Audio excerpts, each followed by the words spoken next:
Tonight on 8.5-bit, The Surge, Mirage, Arcane Warfare, and of course, Destiny 2!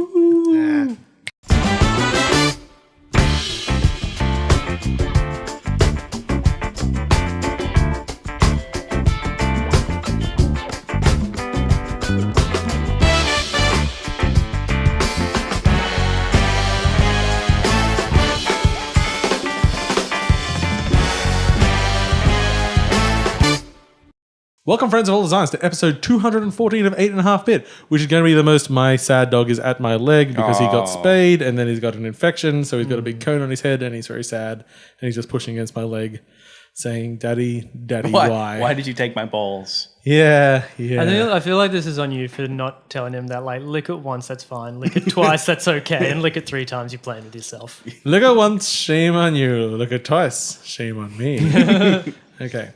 Yes. So ball licking. I am your host Paul, and joining me today are my good friends James. Hello. And Jeremy. Hello. And friends, I have a question for you. I love questions. I really again. I always say that, and I really stopped caring about 2 years ago. Oh, but yet you care enough to still prime it. So I could ask you about what Yes. are you excited for E3? But I feel that's a next week question. Yep. Oh, yeah. So we're 2 weeks out from E3 at this point. Mm-hmm. I don't know. What did we think about Alien Covenant, Jeremy? So great. It's probably in the, if we include Prometheus, I'd say it's in the best 4 Alien movies. The best 4. The best 4. Spoken like a man that hasn't seen it yet.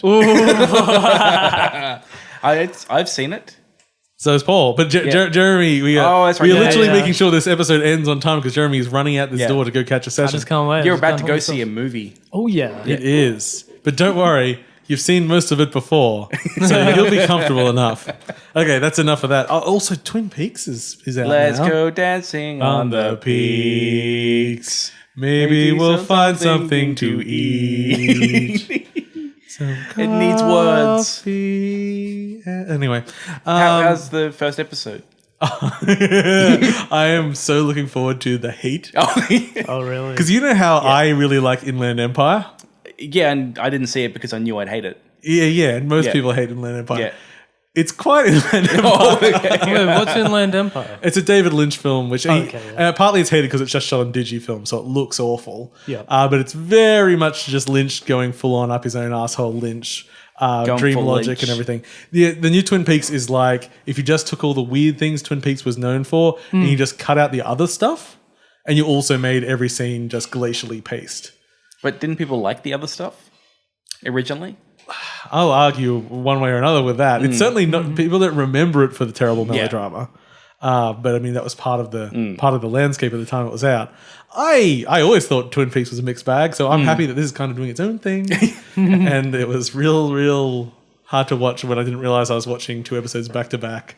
Really? That was 2 hours, and This 1 hour episode is really dragging. Yeah, I started quite late at night. It was quite difficult to finish up, but it's interesting. Is it one of these things where it's all available now? No. Okay, so it's going to The be paced out. The first 4 episodes are available depending on what service you're getting it through. Some services only have the first 2 and the other 4 one. Then I'm not sure how it's paced out. But yeah, it's cool. I actually find it kind of interesting with a bunch of the other shows that are out at the moment that I love, like American Gods and Leftovers. Twin Peaks isn't actually that weird anymore. It's like, yeah, it's like that kind of proto. Yeah, except Twin Peaks being Lynchian, and Lynch is still very much his own director. It's not real. Like everything else has become very cinematic and very modern, and he's just like, nah. Still like to do things the way we did in Eraserhead. Get used to it, motherfuckers. In fact, one of the characters is very Eraserhead. Ooh, I'll have to show it to you later. All right. Because no spoilers, no nothing. In fact, probably stop talking about TV on this video game show. Can you even spoil it? Is it a spoilable show? Of course it is. Okay. It's not like it's arbitrary dreamscapes or something. Yeah. It's shit that happens. It's just that shit that happens might be a bit weird. Yeah. It's very spoilable. Okay. Cooper, he's a cool guy. I know the name. Do you remember Mike and the arm? No. I remember someone being hungry. The dad yelling out, "I'm hungry" or something. I don't know. It's been a long time since I've seen that show. You mean Leland? I can't. Who you can currently see on the should be a hit show, but isn't that much of a hit show, Fresh Off the Boat, which is very good comedy. So please send me those royalty checks or whatever it is, sponsorship checks, whoever it is that produces Fresh Off the Boat, which I don't believe airs in Australia. So very useless me mentioning it. Okay. So anything happened the last couple of weeks, guys? I watched The Godfather. Oh, we did? Yeah. Just the first one? Just the first one Yeah. so far, yeah. Good. But not... I wasn't blown away. Here's the thing Yeah, about The Godfather. I'm gonna say you've probably gone in with quite loaded expectations at this point in your life. Yeah. Here's the problem with The Godfather. Starts amazingly, doesn't hold up the standard. That's kind of like the series. Yeah. I hear the second one's really, really good though. Oh, I didn't say that it drops like equally as it goes down. Yeah. But the third I is hear this- most definitely the least liked film. Yeah. I hear the second one is the best, actually. I feel like it gets the Empire treatment of The, the Godfather trilogy. But it also has an excellent platformer adventure. Well, not really platform adventure game. It was remember that side scroller where each film was a different one. It came on a LucasArts compilation disc. It kind of makes you think of that It was old... amazing. I can't find anyone else referencing A it. bit like that Indiana Jones one where they had the Crusade where it was like... It was going through the Indiana Jones movies, but like each one was kind of its own game. Yeah, bit like Started on a train or something. I don't remember. I'd say they're all exactly the same. Cool. Okay. I'm going to ask both of you to move a little bit closer to each of your microphones. Yeah, get a bit closer. Yeah, There that's we cool. go. Get That's a little cool. bit, A little bit cozy. closer. That's all right. A little bit intimate. Yeah, we might move a little bit to the side. Which side? Towards us, because you're facing that direction. There we There go. we go. There we Better? go. That sounds a little bit better. Fantastic. Okay. Now, we actually have a lot of news to talk Yeah, about this week, lot but we of also stuff. have video games that we'll play. Now, James, you've been quite wrapped in a video game in the last couple of weeks. So I So started why don't you tell us about... The Surge. Oh, What did you want to know about? Did you want to know about just some bullshit HackMUD. mobile game you've been playing, probably. some HackMUD or some? No, let's talk about Surge because it's kind of great. So it's a Souls-like. Souls-like, yeah. Which I've also learned now that there's also the term Souls-Light, which is probably closer to Hollow Knight, which is you can talk about later. Yeah, I probably will. I thought we didn't do spoilers on this show, but here we are. So one of the first things separates this out from your Dark Souls is the setting because they've it's gone just space. kind of pure sci-fi, which is something Yeah. I've been wanting to see from a Souls game for a while. It's still mostly melee combat, though, isn't it? It is, and it kind of makes sense in the universe because you're in a robot factory. Okay, yeah. So there's not really too many guns because why would there be? Like all Yeah, the that's weapons are mainly industrial equipment. okay. So it's I'm a on change. I board. mean, and some of it's a bit of a stretch to get to. What's the most stretch? There's one weapon that's it's the whistle at the end of the day and it just shoots hot steam in someone's face. Okay. I think one of them is like because there's kind of like different kinds, mainly different sized swords, but there's also staves, Staves. and kind of two-handed weapons as well.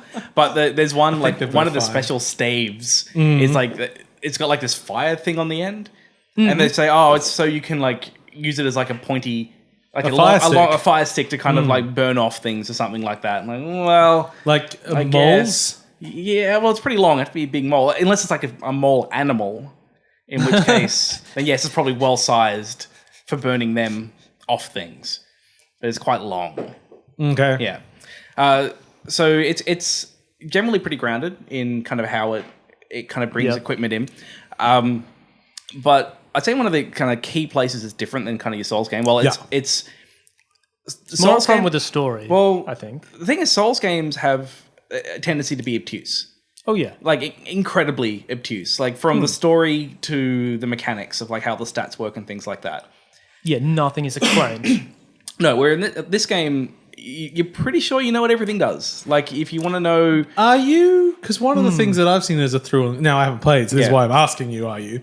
The through that I've seen in the commentary of it is that so much of the game is completely unexplained mechanically, and that people are just constantly, it's almost like Breath of the Wild level of like, holy shit, did you know that you can actually do this? And if you go to this menu, you can set this, and like they don't explain any of it. I feel like there are tooltips which tell me things. I guess a little bit like Breath of the Wild, actually. Where I do like, okay, I didn't kind of realize I could do that. But when I go in to look at a screen to say, look at the options or look at my stats and things like that, I got a fair idea what everything does. Yeah, I meant the mechanics in the game though. Less of stat based stuff. Of what Yeah, affects like what. I think there's things like figuring out the different combos and kind of slide dash to attack and kind of things like parry systems and all that sort of stuff. Yeah, like, and actually, to be honest, I still haven't totally figured out the parry system, and I'm about 20 hours into So it's a standard Souls game. But generally, like, I don't go into like level up and then get really confused if I need to put stats into stamina versus vitality, because that's not really. That's why you just in all games put all stats into strength. Yeah, And then the numbers you hit with get bigger. So that's exactly how I play every Souls game. It's just strength, vitality, stamina. I know what those 3 things do. Yeah, well, in this one, like, you do have stat scaling with weapons, but it's just based off your proficiency with it. So you might have a weapon which has high stat scaling with, and it's basically a short sword. Yep. But if you use short swords a lot, you get better at it. So it's not like a particular stat it's proficiency for. It's just if you use it a lot, you will get better at it. And some weapons will scale with that more. Does than that others. not become The Morrowind style? A little bit Morrowindy. So you just jump everywhere. Not quite. You have to hit things. You have to kill things. One of the other differences is it's very shortcut heavy. Yep. So the game's kind of broken into, I think, like 5 or 6 kind of main areas.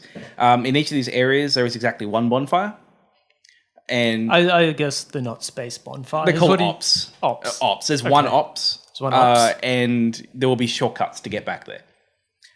It's so what we are currently calling honeycomb design. Yes, I guess. Yeah, and it's trying to think if there's a little hexy in the map when you look at it. Anyway, so there's no map, so you've got to, like, no detailed map. So you got to, typical Souls way, you got to learn your way around and do that. I've found the combat so far being very satisfying, especially coming from their last game, Lords of the Fallen, which I tried to get into. I don't know if you played Lords of the Fallen. No, which one was Lords of the Fallen again? It was the one that wanted to be like Dark Souls. Yeah, and like they did try a couple of things. Like there's a class system in there, and like you could, I don't know, but there's a class system in Dark Souls. Yeah, I think it was. You just play the deprived every time. That's all I ever do. I don't know why. I literally always play the deprived. I don't know why you would. Like, you can just play the cleric and get your heal at the beginning. Yeah, but if you're deprived, you start at lower stats. Yeah. True, and then you can get, Well, this one you don't have to worry about that. Bloodborne, what is it? It's a waste of skin in Bloodborne? They really drive home the message in Bloodborne. Like it's a waste of space. Like, you just, You threw your retainer at him. One temporary hit point of damage. I have to say, like, I've tried, because the way that you kind of choose between if you're going to be heavy or light is you basically choose what gear you wear. Yeah. And so if you choose to kind of go full, like, kind of like heavy gear, basically what ends up happening is every time you have a piece of equipment with high armor, is that it will basically kind of cost more energy points, and you sort of only have so many energy points to use. And so there's energy points there, and then you've got, like, modules that you equip. Yeah. And these things also use energy points. So you get kind of this trade-off of, do I want lots of armor versus do I want lots of skills? And that's kind of your thing. It's the one pre-Tyranny. Pillars of Eternity. The CRPG, they use the same system. Yeah. Except I found, like, I went and, like, spent a fair bit of time grinding to get, I'm like, curious to see if you did the exact same thing. Well, I got, like, this full set of gear. Yep. Like, heavy gear. And, like, I spent a lot of time doing it to get all the components I need, and I built it, and then I put it on, and the damage... Couldn't move. Heavy roll? No, it actually wasn't even that different.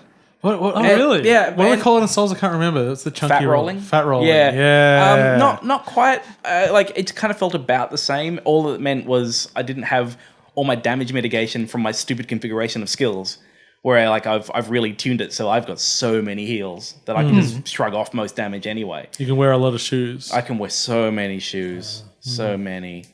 Actually, with the gearing up on it was really cool, because if you want to get, there's like particular sets you get, and the way you get the sets is when you attack someone, you can target individual parts of the body. Yeah, I've seen this. So, like, if you want a helm, then you just start hitting so people you just in the go for the helm. Yeah. But you can also target unarmored parts to do more damage. So if you just want to just finish them off and quickly, you can kind of go for, like, the blue areas. Or if you want a helm, you can go for that and it takes more damage to get them. Yeah. But then you got to basically hit them enough to get your energy bar up, which will kind of deplete over the time, but you get it up, and then you kind of chop the head off and you take the component. It's kind of what I like in combat, but it actually does the opposite. What do you want? Because if I want the helm of someone, I don't constantly hit them in the helm, because that will fuck the helm up. Oh, I should literally be avoiding that, and anything that I haven't fucked up should be valuable. So the way it works, when you get the helm, you get the blueprint for it. Oh. And then you collect the broken helms, take it back for recycling, and get the components to make a new one. That sounds like a lot of busy work. That's kind of how it works. But it means... Can't I just buy a helm? Well, yeah, no. Though there is an NPC that wants me to make shit for her, so I have to go and I'll go get this stupid Gorgon armor. Is this like a sort of dating side quest? Wouldn't say so much dating. Get me some Gorgon helms, and I'll give you a box of chocolates. Well, I don't know. I don't know what she's going to get me. Oh, It sounds real good in the headphones. I'm not quite sure what I'll get out of it yet. I'm assuming it's she's going to help me because I'm quite close to the last area of the game. She's going to help you find happiness when you I wed hope her. So maybe should we go? Now, you haven't mentioned the best thing about this game. Which is the best thing? That it is very handy capable because your character's disabled. Oh, yeah. Which actually was kind of holding off because it's a little bit of a spoiler. That's the concept of the game. Yeah, this it's is how the game news to me. starts. Yeah. Well, which is why I think it's actually interesting, Yeah. and I've spoiled it. So Yeah. Well, they kind of hold it a little close to the chest at the very beginning. They have basically you start off on a tram, and you can't see. All you can see is from the back, so you know that the character's sitting, but you don't know why. And then eventually, it doesn't take long. It's like 5 minutes, and then the camera pulls around. Was the character like leaning a bit in a way that you're like, oh, this isn't right? No, something's not really. a bit wrong with it was this just more character. like you just couldn't really see. But now I can just say it's an Avatar ripoff and move on. Yeah. And so you're basically your character has joined Creo to get work, and they'll put like a rig in. Creo is the business. Yeah, Creo is like the evil corp. The evil startup. Yeah, the evil startup because it's run by it's not Zuckerberg, it's like Glutenberg. Something like that. Goddamn gluten. Like, hey, how can we make Zuckerberg more evil? More German? Or just more gluten. Yeah. The celiacs hate him. Did you know Yes. that one reason Salisbury steak became popular in the US is because it was introduced after World War One, and everyone was very much down on hamburger because they didn't like anything that sounded foreign. So they like how they have to have their freedom fries. Freedom fries. Classic. Yeah, that kind of. That's such a weird one too. Like, why would they just... Can't be French fries. Or Yeah, freedom like- fries. It's like, same thing. It's not like it's like it's just the name. It's not. Yeah. It's like they weren't suddenly like, oh, they're not eating hamburger anymore. But it was based our entire civilization All on right, this. clue me in as a vegetarian and non-American. What is Salisbury steak? Salisbury steak is basically just beef broken up and put into a patty. It is basically a hamburger. But it's different. I mean, there is a fascinating history behind it because the Dr. something Salisbury, he actually was like the creator of the first fad diet. And he decided that all you really needed to live was beef and hot coffee. And he eventually dropped the coffee, and it was just beef and hot water was the first fad diet. That was all you needed to survive because he went through, like, I'm paraphrasing a lot of things here. Yeah, but back then, I'm stealing this from another podcast, so he just tested it by just getting a group of guys together and just eating only one food at a time. And he decided that vegetables, anything starchy, and anything was just basically poison for the body. Oh, okay, yes. And meats were the best, but some, greasy and everything. So like a lean beef And just that. and hot water. That'll do you. And how many people died?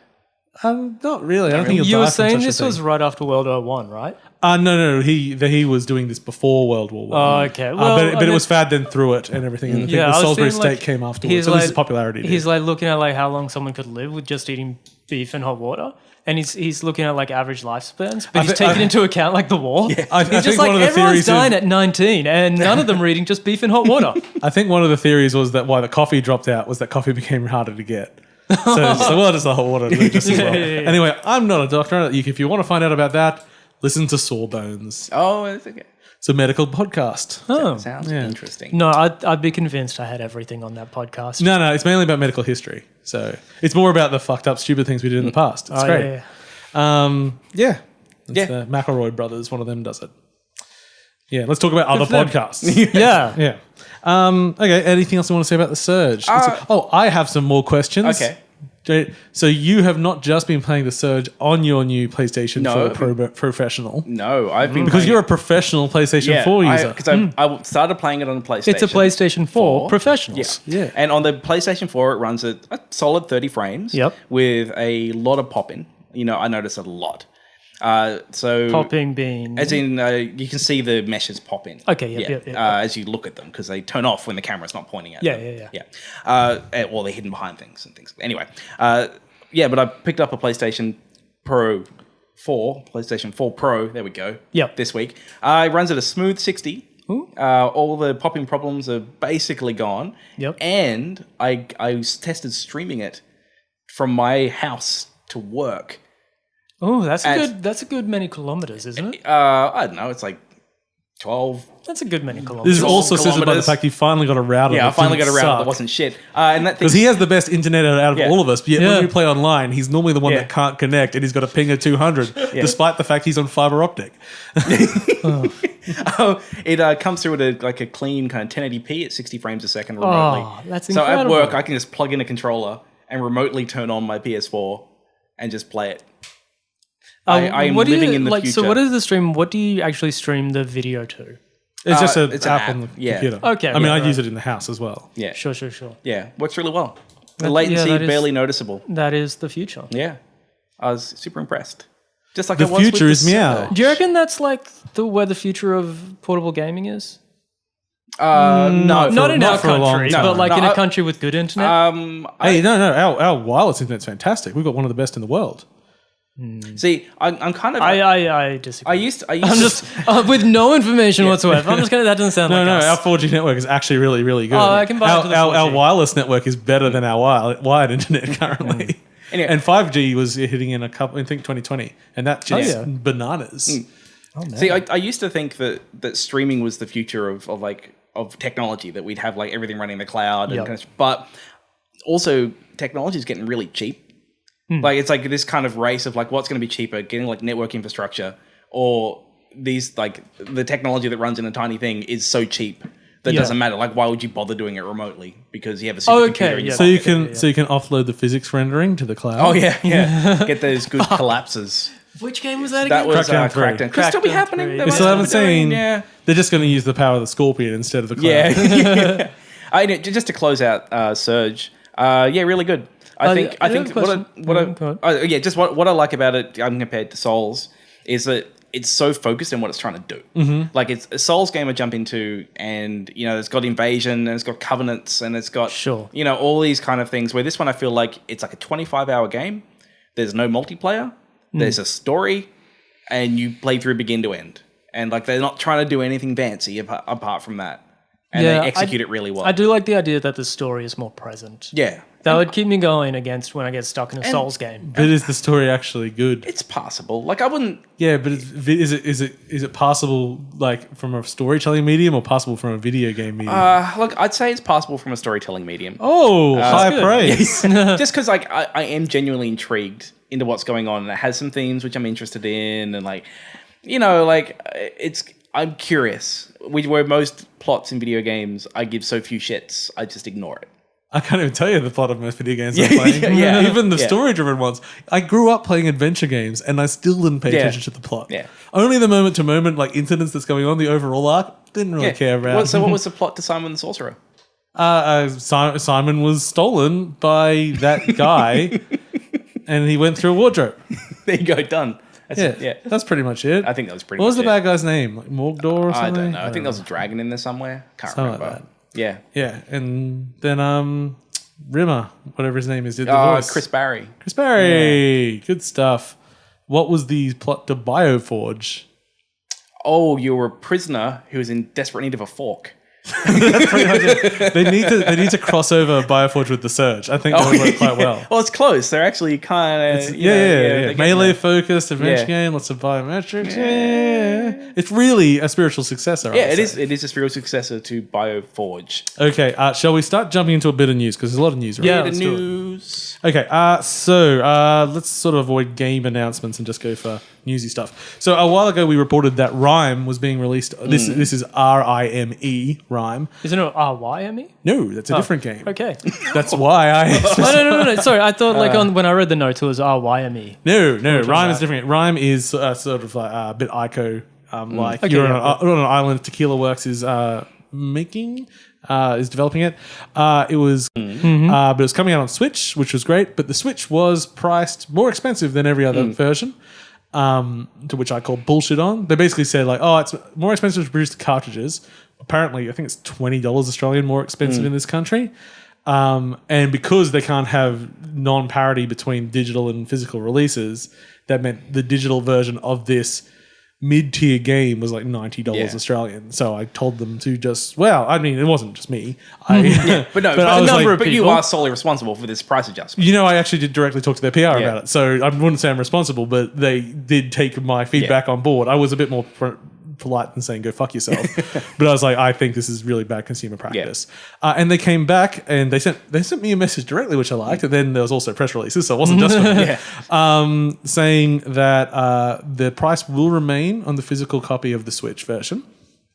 The digital version will have parity with the other platforms, however, which is good. I mean, I was only going to buy it digitally anyway. And then if you do buy it physically, they are then including the soundtrack and a few other bonuses on top. So they are doing a value add for it because there's the higher cost of manufacture, which is true, even though I don't think the actual pricing difference in a lot of countries is really relative on the cost of the manufacturing difference. So I thought that was a nice compromise. So good on you. Yeah. So that was cool.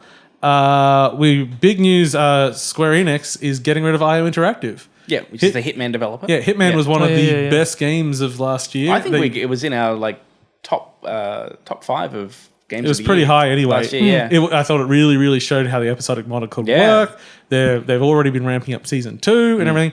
Basically, it wasn't turning enough money over for Square Enix. It's a loss, including the losses of development of season 2 so far. And they're basically just trying to find a buyer for it. I hope season 2 does okay.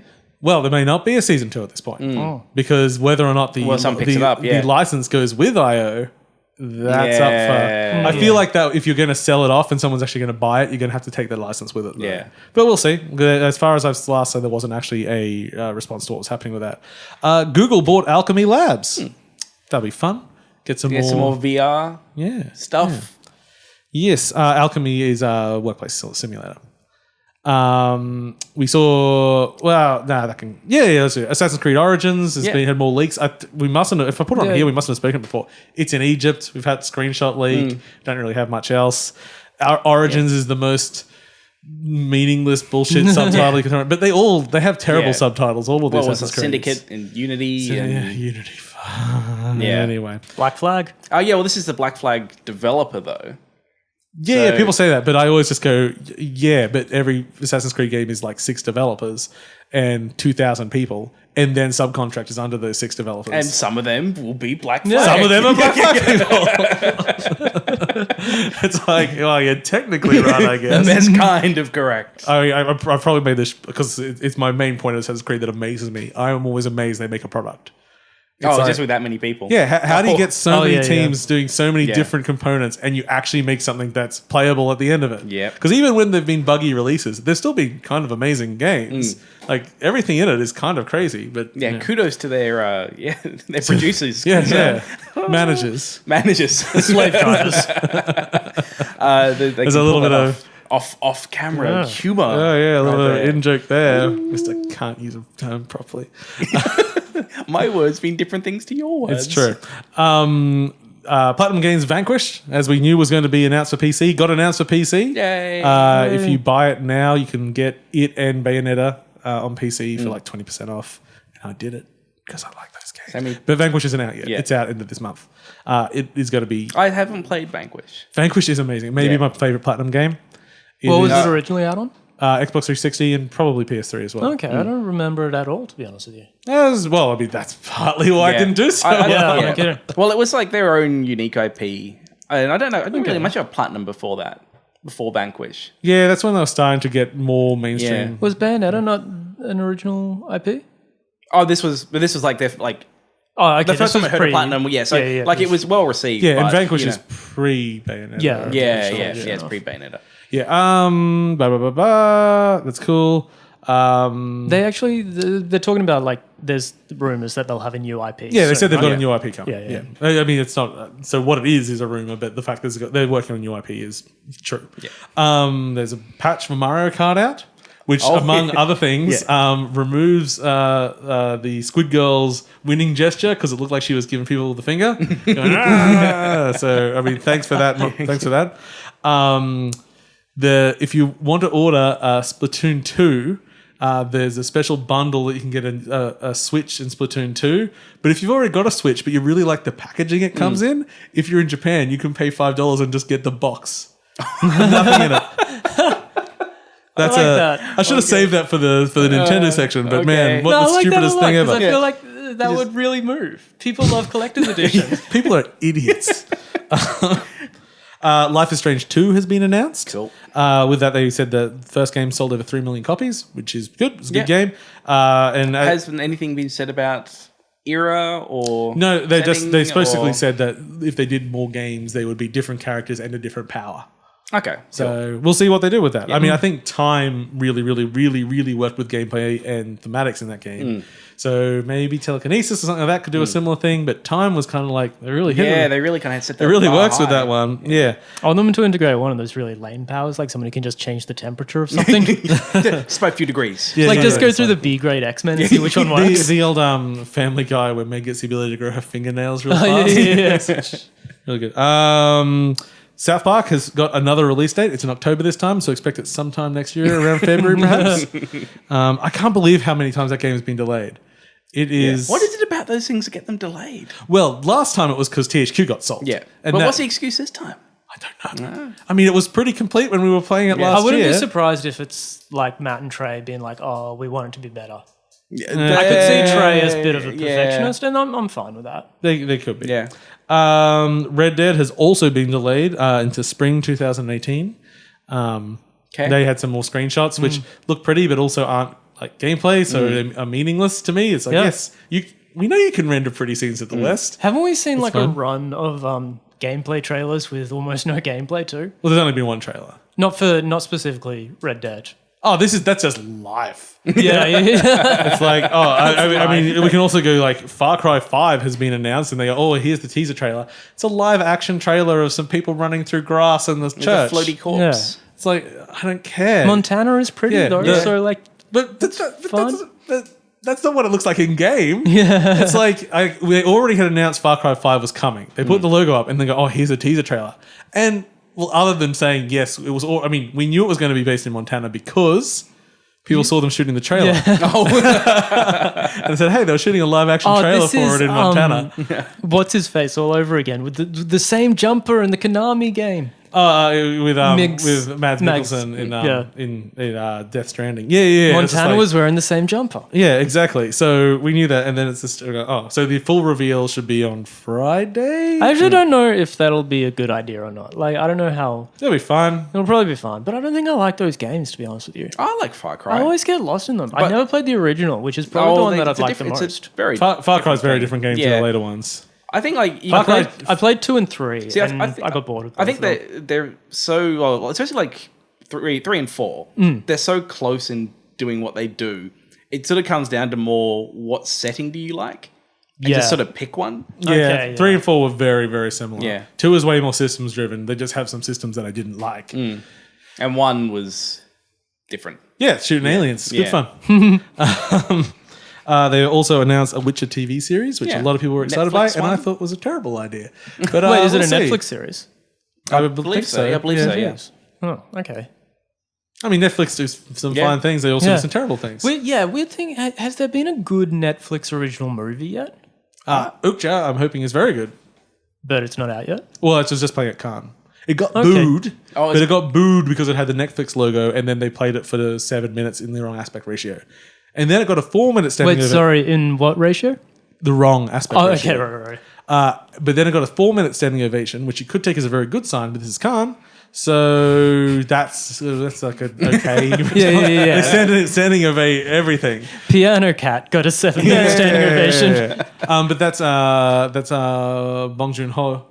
And I found out the other day, because I was very excited watching the trailer, partly because I love Bong Joon-ho's other work. What's his other work? The Host. Let's go there. Yep. Oh, shit, and then really? JSA. And then, okay, right. I'm on the same page. Yeah. All right, now we're right now.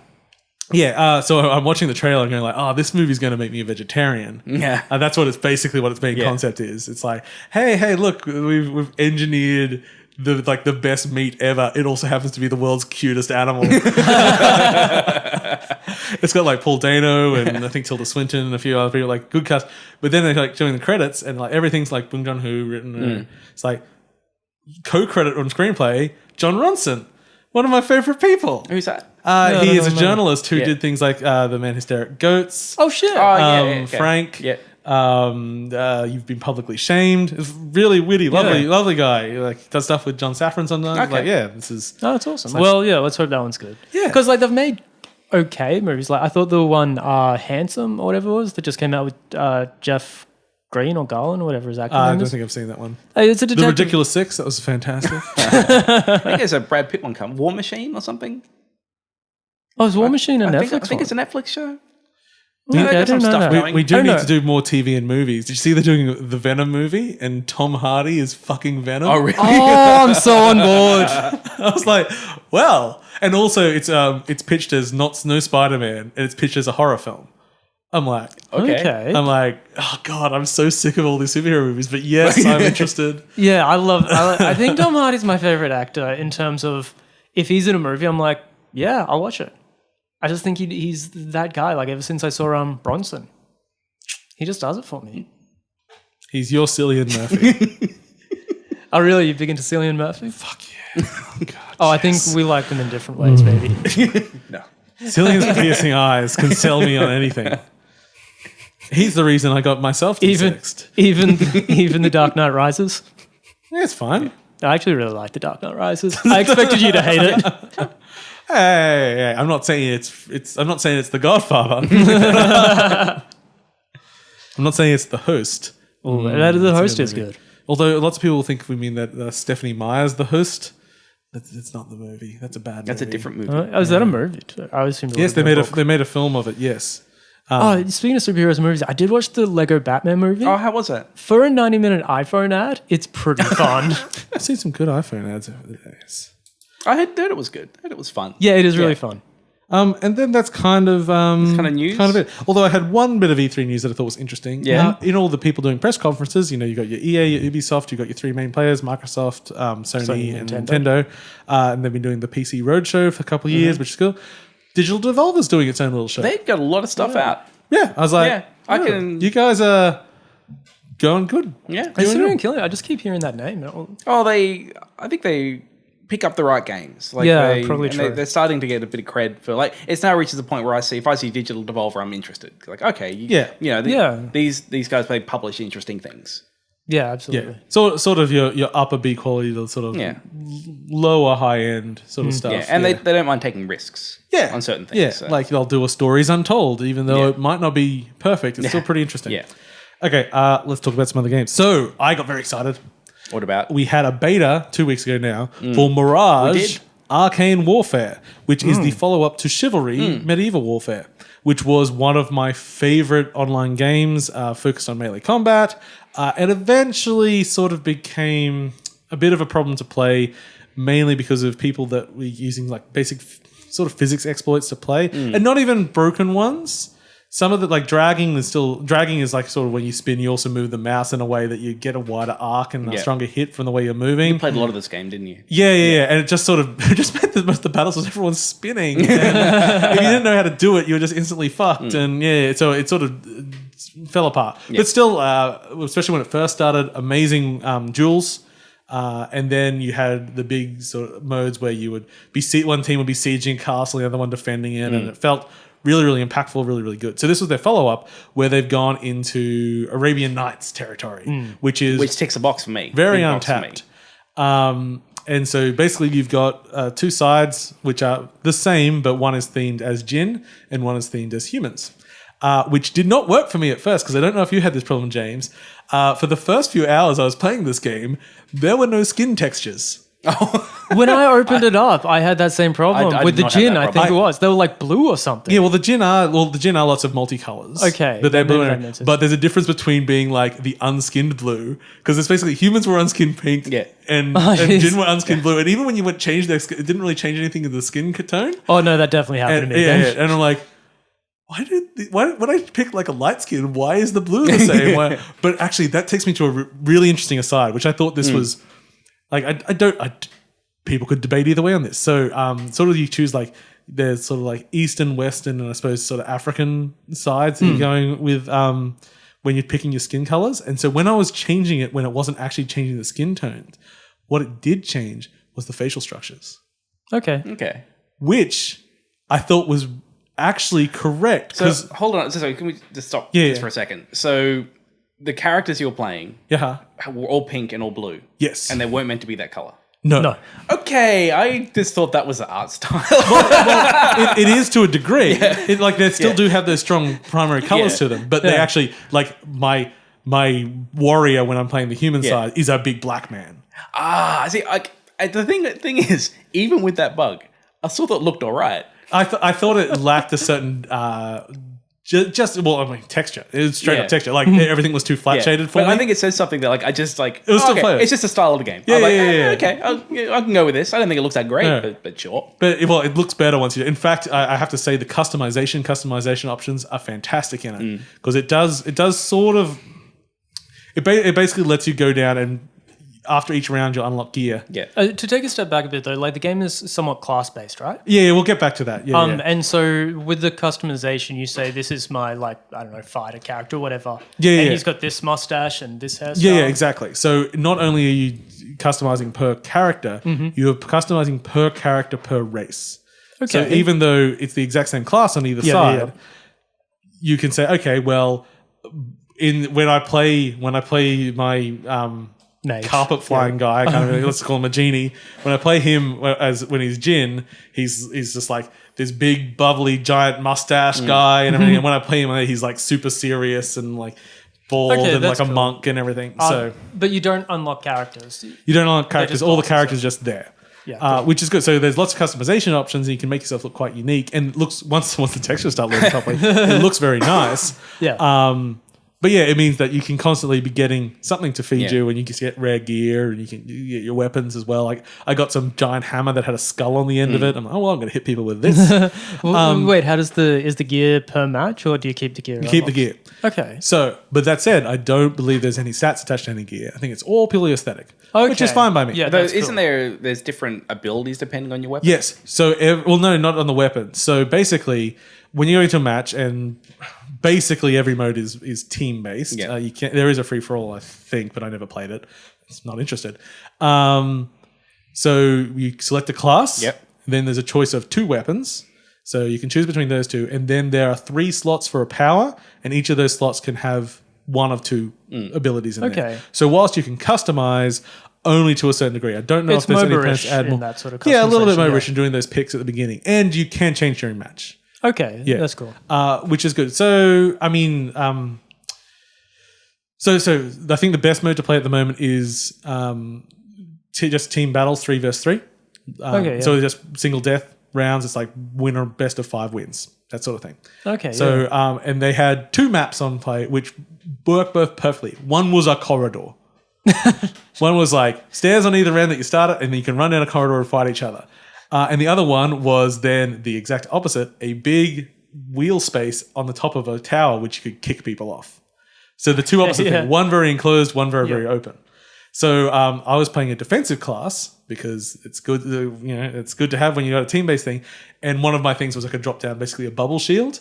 Yeah. So I would run as close to the other team as I could, drop down a shield so they just couldn't do any projectile attacks whatsoever. And then my team could run up and then we could sort of them. It was good fun. We did that for a while.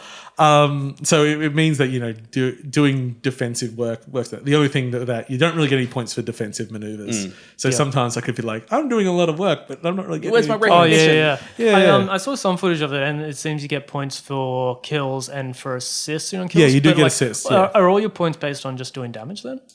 In that mode, yes. But that mode, it doesn't even... Again... I saw another mode that was like an escort. Modes like that, I feel... when it's Team ST, like it's almost like drop the player's score, just have the wins and the losses. Because then it's like, you could have no kills and you could still be a valuable member of the team. But anyway, people like that, and that's still. So that worked really, really well. I really, really liked that game mode. Having the 5 character classes. And then mixtures of abilities. I experiment a lot. There were limits on you couldn't have the same character multiple times and everything, so it meant the teams had to keep mixing up. So you couldn't play the same character through all 5 rounds? No, you could, but you couldn't be all the same character. Okay. Like you couldn't all just be the heavy. I'm sure those things could be changed server side. But sure. By default, that's what it was. So really satisfying combat. Very much like Chivalry. Once you get in close combat, it's just spamming swing. No. This is Chivalry is very much not a spam. Oh, game. see, I saw like some footage of playing this one, and If you spam, you're fucked. Yeah. You are Okay. dead. So because the last thing I played was anything like this was probably For Honor. Okay, yep. And For Honor, like it felt very contrived. The kind of Because it would like It's sort of it's stop a everything and start a 1v1. well, it's like a triangle, and like where am I going to position my defense? With this one, like I'm sort of playing it, and I think I was just using like left and right attack, and I think that was all I really kind of understood. Well, left is attack, right is block. Oh yeah, that's all I was using. And then I figured out if you use the mouse wheel, it's a different kind of attack. Forward is stab. If you roll back, it's overhead. Yeah, and nice. that just felt instantly intuitive. And so like now I know, like if I go up to someone and I push forward in the mouse, it's like a stab, and pull it back, it's like a big swing, which I'm pulling back for. I just felt like. I'm surprised not more things use that mouse wheel in games. Does it feel like meaty and weighty when you Extremely hit someone weighty. Well, I think having that connection of like the thrust, with the that's why I'm surprised it's not used more. Like of the mouse wheel, like it felt like I'm committing to doing a lunge kind of style attack. And the thing is, pretty much any single attack, including big magical powers, if someone's just looking at you and you throw it at them and they just hit right mouse button when it comes in, they'll just block it. Yeah, I did see that in the which means that if you are spamming attack, they'll just hit block, you'll be open, and then they'll stab you in the face. And if they get a good hit in your face, you might just be dead from one hit. Okay, so, great. Probably not one, but sometimes one, depending on the character. So it's very tactical, and in fact it has, from Chivalry, it has a feign button. So you can start an attack, so you're like, I'm going to hit you in the face, hit, I think it's F, just F, and then you stop. And then they've gone in for a block, and you're, your timing's fucked up now, and then you swing again, and you take their head off. And you'll literally take their head off. It's good fun. So they got that. They've got They've got just team deathmatch, which was quite fun actually, especially when you're with a good horde. It's when the horde sticks together and just runs around the map, and just murdering everyone you encounter as they respawn. It's pretty funny. And then it came to the team objective based modes, which are one of those things that go like, you've worked out what works gameplay wise, but I am so bored of the theming. So Chivalry was great because you're sieging a castle and like things like, we're breaking down the wall, we're going through, we're getting the prisoners out. This is almost exclusively go and capture this waypoint. You defend this waypoint. And it's like, and even when you said there was like escort things, it's like, well, go to this waypoint and it will activate a thing, and then you walk with it and then do that 5 more times. Yeah. So whilst it's like probably more towards like an esporty, like, hey, this is something you can develop strategy around and everything. By taking away any actual doing theming, I was just... Which it's kind of strange, like given how strong Chivalry the theme... was. How strong the theme is. Yeah. Like they've really knuckled down on that kind of Arabian Nights thing, so you'd think that would flow through to objectives in their gameplay. Yeah, I'm like, and as I say, it still plays very well, and it's like, okay, well, like in escort ones, what they often do is they'll have an escort thing that's worth, let's say, 10 points. Yep. But then periodically they'll also just have like a little waypoint that you have to sit on for 20 seconds, and that's worth 5 points. So you can like be splitting up to get multiple objectives, or just focusing on the big score, or the other people do. So gameplay wise, it makes a lot of sense. It's just a disappointment theming wise. Yeah. It's like there's so much cool stuff with the theming. I mean, when do I get to play a Djinn? Never. I can't. When else? What was something Oasis? Actually, Lost Oasis or something? Were you in that? I can't remember. That's like it's not common. Yeah. It's a long time ago. So I was a little bit bored of that. I wanted a strong because I mean, like literally one of them is you open the gates and you have to go in and you have to steal their genie or whatever, but that's just done by going and sitting on waypoints. Like, okay. I mean, I don't get to bring a battering ram up, or and they're fighting over a lamp or something. Yeah. It's in one of those things. Like they've done a lot of work making the combat's very like you've got 2 things to steal a genie. You've got the battering ram, you've got tissue paper. Just to make sure that the lamp is good and bright. Yeah.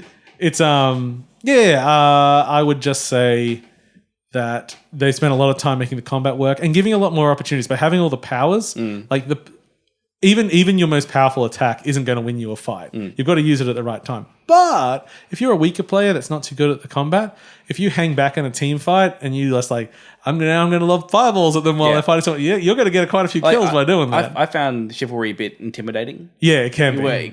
Especially now that everyone's established. Yeah, where this I found there was enough going on that I could play around with different characters and there's going to be different strategies and I could probably be a bit more passive if I wanted to. I liked also because it was like opening, everyone's learning it. I didn't realize that. I think the team damage is turned down, but it's still there. Okay. So in the team battle, just the straight on 3v3, and I forgot what color I was. Oh man, I do that too. And I stabbed my friend, my teammate in the face. And oh shit, I turned around and he goes like, why? Why would you do that? I'm just like, sorry, I really and he's like, that's okay. I'm like, yeah, that was fine. That's a good interaction. You know what I wish was... Why didn't you just go, I don't see race? What I wish was an option. Yeah. Because whenever that happens to me, it's because I've been playing like blue one match and I'm orange the next match or whatever. And my brain can't take it. Why can't I just pick my color? And just it always says it's just color. always that color. Yeah, like why does it need to mix it up? You know, you're always the allies, no matter which side of the map you're playing. Oh no, I get what you mean. Like like in some games you're always green and the enemy's always red. Yeah, and I would understand if it was 3 sides because you need communication to say here's what color. But if it's only 2, does it really matter? It's just you or the other team. Well, maybe with the customization, because someone might be there going like, "Hey, how do you like my big sexy black man?" and they're like, "But you're blue." Remember with American Army, they did that. Do you remember the training tool, American Army? Yeah. So you could never play the terrorists. Oh yeah. Well, that's what I was saying before. It's like you're like because they've done that in World War II games as well. You're always the allies. No one's ever actually playing the Axis. It's like yeah, it's a doable thing. Yeah. Should do it me. So I still really want to play it. But I just wish there was just a little bit more substance to the... Oh, when's it actually coming out? Oh, it's pretty soon, now, like end of the month, I think. Yeah, it's pretty close. It was... I also wish it just had better matchmaking because it was just a complete crapshoot, like most PC classic games. Which, although... When you say crapshoot, as in players you're with or like the server? Yeah, you just join a server, get on a team. Is this team made of anyone good? Okay, everyone else on the other team has a clan thing in their name. And everyone on this has a level 1 written next to their name. That wasn't much of a match. Even just forcing randomized teams and everything. I mean, I'm sure you can make server options to do that, but not there by default. And there was matchmaking, but it was broken the entire data, so... I don't know if that got any good at all. Shall we talk about some game sort of reveals we had this week? I don't know if you guys have followed this stuff. Did either of you look at Claybook? I did. Oh, is that the one where like you're in a world of clay? Yeah. And you can deform the world? Yeah. Yeah. It looked like a game that Paul would love so much. It didn't look like a game in any way whatsoever. No, but Paul would play with it? I would play with it. Because it looked like Clay Simulator 2017. Yeah, well, it has like a level building mode as well or something. Multiplayer level building. And for some reason, clay water works like a fluid. So if you make a hole and the fluid dynamics come in, I actually could not get a grasp of what the goal of the game was. But you wanted to play with it, But something that's made of clay, and it's in like the middle of a room. Yeah. But it's like they built clay on a table, so it's all themed as in like people just playing with clay, and the render on the clay is so good, and everyone can see it's like tactile, and there's, as I say, the fluid water, and like, I've got nothing to say about it. I can't do clay animation though. Oh, look like animation. I can't stand it. Like it looked okay with this because they went with the really vibrant. What about Pingu? Play-Doh. Maybe I never watched it. This is like one of those Australian throwbacks that our show is known for. But do you guys remember that like clay animation? Like a cave person Neanderthal show that it was on like the ABC at like. It was not Krug. It was something. Yeah, I know what one you're talking about. Yeah, and that always just like completely grossed me out, and it's just like trapdoor. Cognitive association. Trapdoor was good actually. That was Clay too, wasn't it? Yeah, Trapdoor was like my first wet dream was to Trapdoor. Are you serious? No, not at all. Because with you, I can't tell. Remember one of my ex-girlfriends, her first erotic dream was to Spotty from Super Ted. Oh, wait, who was Spotty in Super Ted? He was the one that looked like a yellow dildo.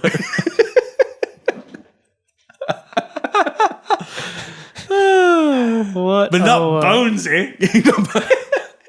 On a Tex. Those Tex. No, there was Tex and Bonesy, wasn't there? Yeah. I think Bonesy was just the skeleton. And Tex was the guy from Texas. Spotty was the Spotty alien. Super Ted was Ted. It was super. It's all covered. And when we mentioned Super Ted, every time we must mention the episode where he just constantly tears his skin off. Gave all children nightmares forever. I remember that. I didn't watch that many Super Ted. Because he'd take off like his outer fur and he'd have this costume underneath, but he'd take it off and it wasn't there. He'd just keep ripping his skin off again and again and again. It's like the piano. Oh God, why can't I play the piano anymore? Is that? But Super Ted couldn't rip his skin off properly anymore. There's a new Super Ted coming. There was I don't care. I googled it and can't do it. like, yeah, there's stories from last year saying You can't recapture the horror. Isn't there a Banana Man movie coming? No doubt. Michael Fassbender's playing Eric. Yeah, actually, one of those ones that gave me made me feel really weird was the Banana Man episode where you know how that enemy that was the mole guy. I remember the apple. The what? It's just Apple Man. It had an apple head He or just had an something. apple for a head. No, Banana Man had an enemy that was a mole, and there was one where It's probably called the mole. I'm almost certain it was, but he had this drill, and Banana Man put it at an angle so that the mole would be drilling to the center of the earth for all eternity. Somehow, children logic, and that messed with my head. He went in an internal orbit of the Earth. Yeah. Oh no. Okay. We were talking about other games we saw. So Claybook. Don't know much about it. I don't even know the platforms. I think PS4 was one of them. But Yeah. Other than that, don't really know. Oh, of course, Destiny 2. Should we talk about Destiny 2 now? Yeah. So Destiny 2 is a video game that's coming out later this year because they are contractually obligated to release a video game called Destiny 2 this year. You might be familiar with it from the game Destiny. Yeah. So I enjoy Destiny a lot. Yeah. I played a lot against your own better judgment. Yeah. And while playing Destiny, I always thought that, there's a bunch of things that they can fix in Destiny 2. Yeah. And I think that will make me I'm really looking forward to that game where they fix the things. And what are the things that you would most want fixed? Well, I'd like them to be kind of less damage spongy and have kind of more interesting levels. And damage spongy ain't going anywhere. Yeah, it's and XP this is part of the problem that I have with it. Okay, there's a couple of the big thing they have fixed in this is matchmaking for everything. Because that was always a very big problem. In fact, they quoted on stage saying that 50% of people that play Destiny never did a raid, and that's where their big content is. That's where the best content in Destiny is. I've never done a raid. The fact that they stood behind it all throughout Destiny's life, saying no, this is by design. If we made matchmaking, people would just not treat it right. Yeah. It's but it meant most of your audience would never do it. And so seeing them step back on that.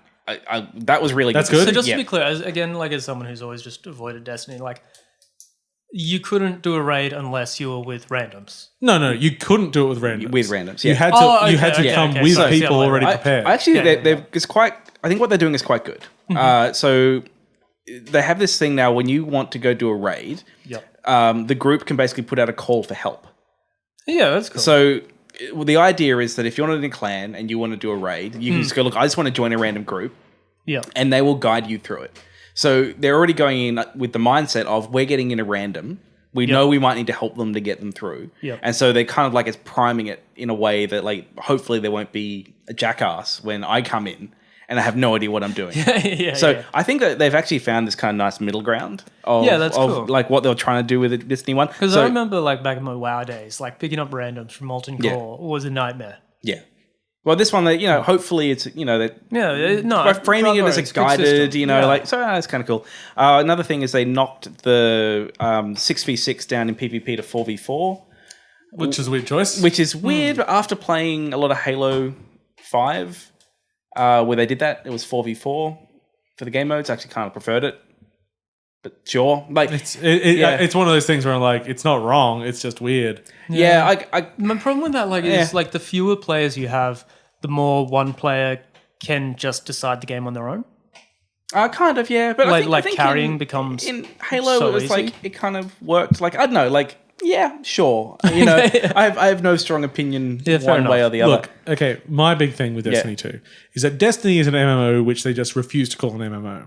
And part of the reason it's not an MMO is so that they don't have to pay for server costs, because that would make it a lot harder to run the game. But it would improve the game in every single way. Mm-hmm. So for Destiny 2, they did the exact same thing. It's just peer-to-peer networking and there's no servers.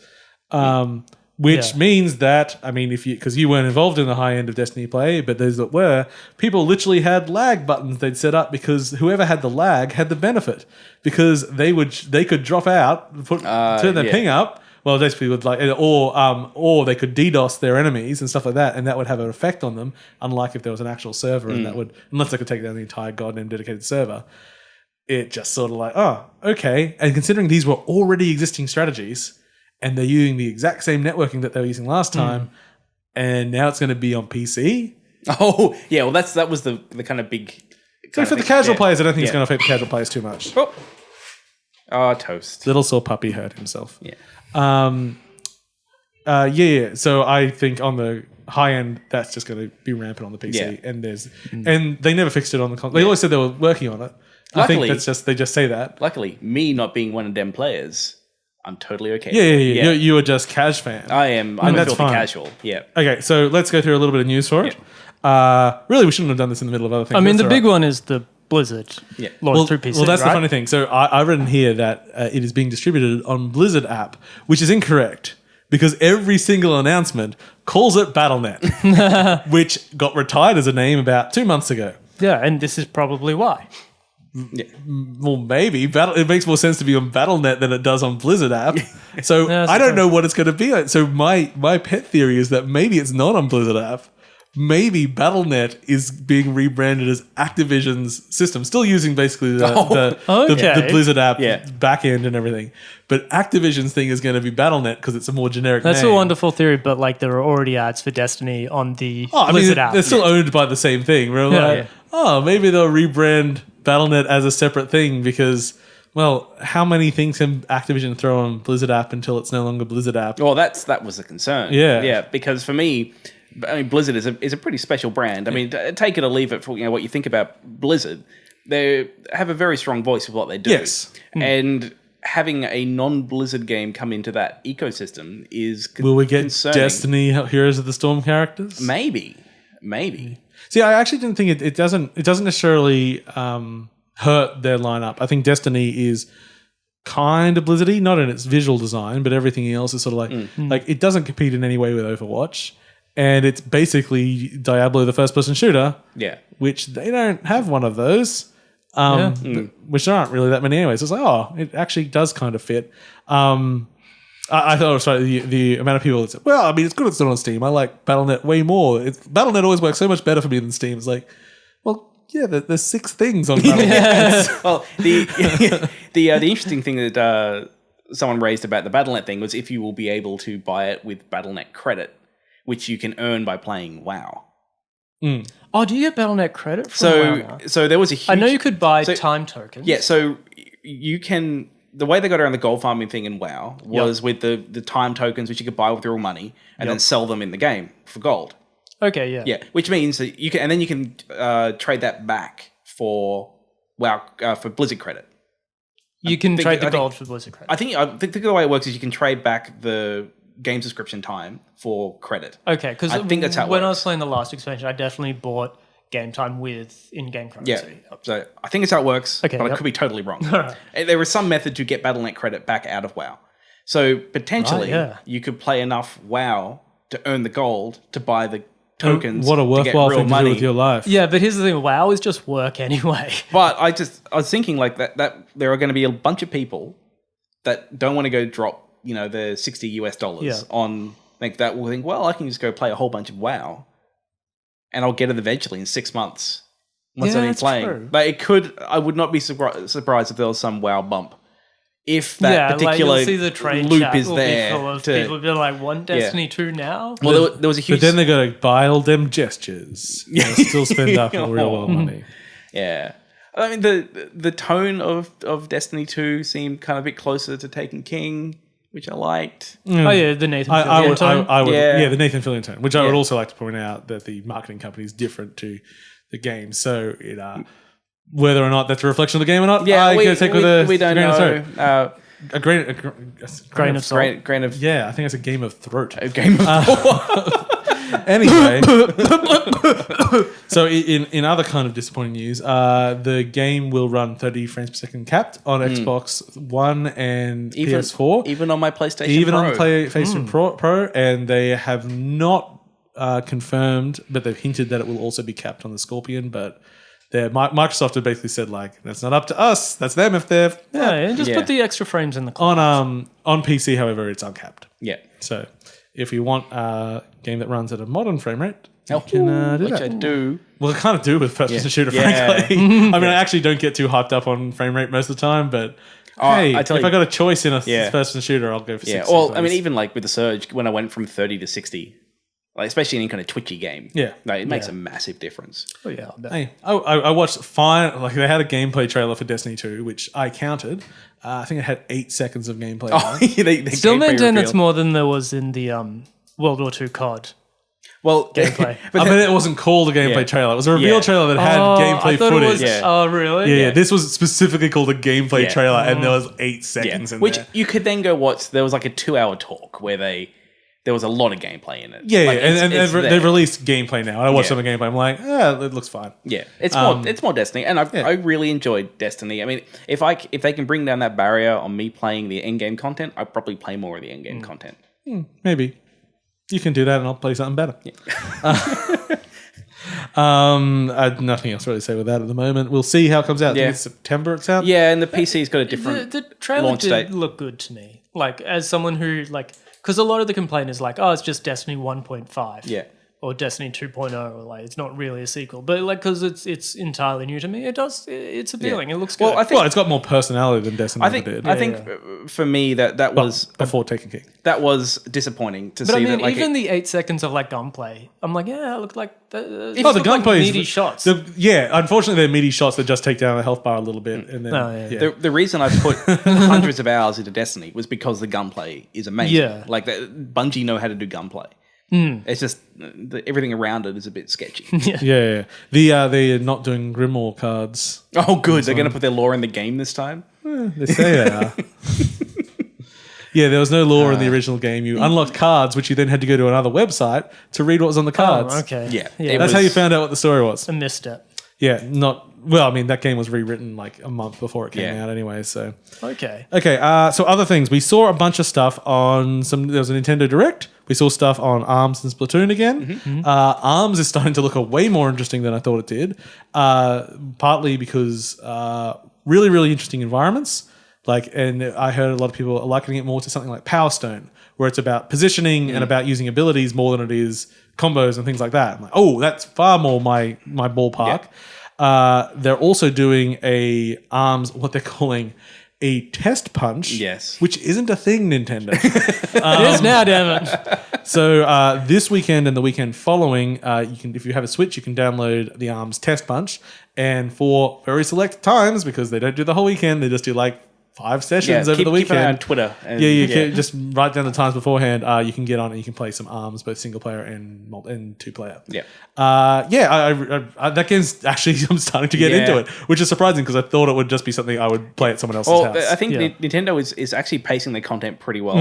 Basically, there's ARMS 1 month and then Splatoon 2 the next month. And it's like just enough time for me to go, I'll get this one and play it for a bit. Yeah, I'll get this one and play it. And I gotta say, they did also reveal Splatoon 2 single player. And it looks, because Splatoon 1 had a good single player, and this just looks the same, but everything turned up. Yeah. So one of the things with the original one was that you only really had one gun.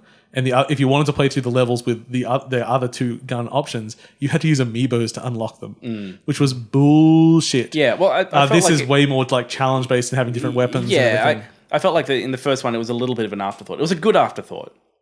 The weapon thing? Just a single player. The single player was pretty robust. When it was like 10-hour long campaign. Oh, okay. Like really more than I thought. Yeah, really interesting levels, and the final boss is fucking awesome.